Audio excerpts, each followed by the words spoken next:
Hey friends, Duncan here from Snowboard Trainers, and in this series we're going to teach you how to snowboard. We're going to break this down really simply to everything that you need to know before you get on the chairlift, then all the things you need to know to go down the run, down from the chair, and this will take you all the way up to an S-turn. We'll break this down into a couple of pieces, and I'll also show demos in both regular and goofy, so hopefully it captures everyone. All right. So first things first, we got our snowboard. Go watch the other videos on how to set up your snowboard and all that stuff. Everything should be ready to go in terms of your snowboard, your boots, your gear before you show up on your first day. Today what we're going to do is just go into a quick breakdown of how to find your stance. Okay, this is a huge question, maybe this is the most asked question I ever get, which is how do I find my stance? So one thing that I would recommend is you could do this on snow. You could also do this the night before. When you're finding your stance, you want to do a couple of jumps, right? Just jump a few times, right? And just land softly. Here, you're going to get a good idea of a couple of things.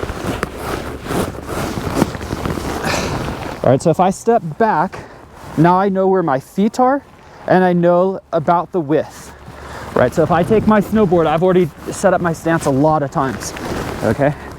My stance is slightly wider than where I was jumping, right? So here are my feet, here's my snowboard stance. The width of my stance is right here, and then here are the angles. So you can see my front foot is pretty close to the angles that I was landing, all right? And so if you could do this drill first, this should help you find your snowboard stance, generally speaking. Once you do this drill, again, you could find the width, which is usually a little bit less than 1/3 your height.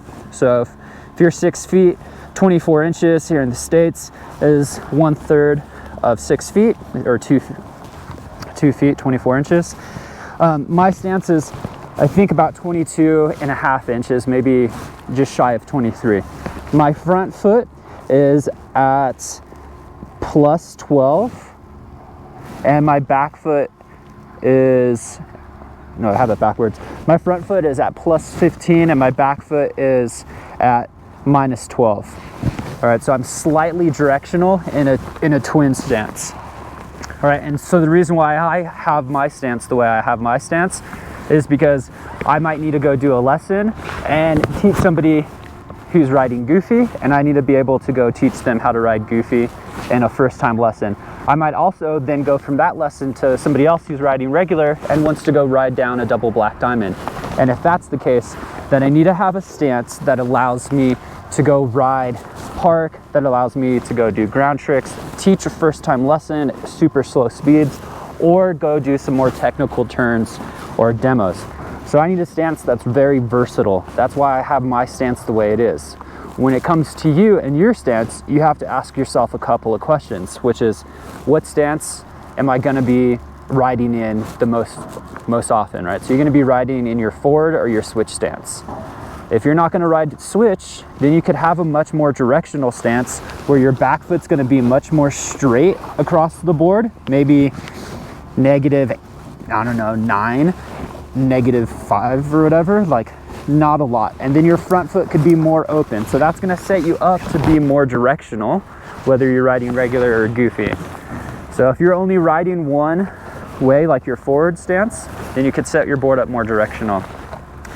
We won't need to get into like posy carving, but if you wanted to, you could set up both feet positive for carving, if that's something you're interested. And then if you're riding a lot of POW, right, or you're going out on your POW board, you might set your stance way far back on your snowboard and then make it more directional because you're probably not going to be riding switch. All right, so the best thing I could say for you finding your stance is you need to just get out there and practice. Our screws for our mounting hardware in here, right, and my base plate, these screws, you could put them in and you could take them out. They're adjustable for a reason, right? They're not locked in there permanently. So, and you have different different widths and different angles you could try. So get out there, snowboard. If you notice discomfort, you could change your stance a little bit. Obviously, when I did the jump drill, it's different than the stance that I actually have on my snowboard, but this is a general idea to help me figure out this. Once I figured out my actual stance, I have to tweak it a little bit for each specific board to find my sweet spot. Okay, so everyone's stance should be a little bit different depending on the type of riding that they're doing, depending on the snowboard, and depending on the conditions. All right, so there's not one stance, there's a stance for a board depending on what you want to do, depending on the day.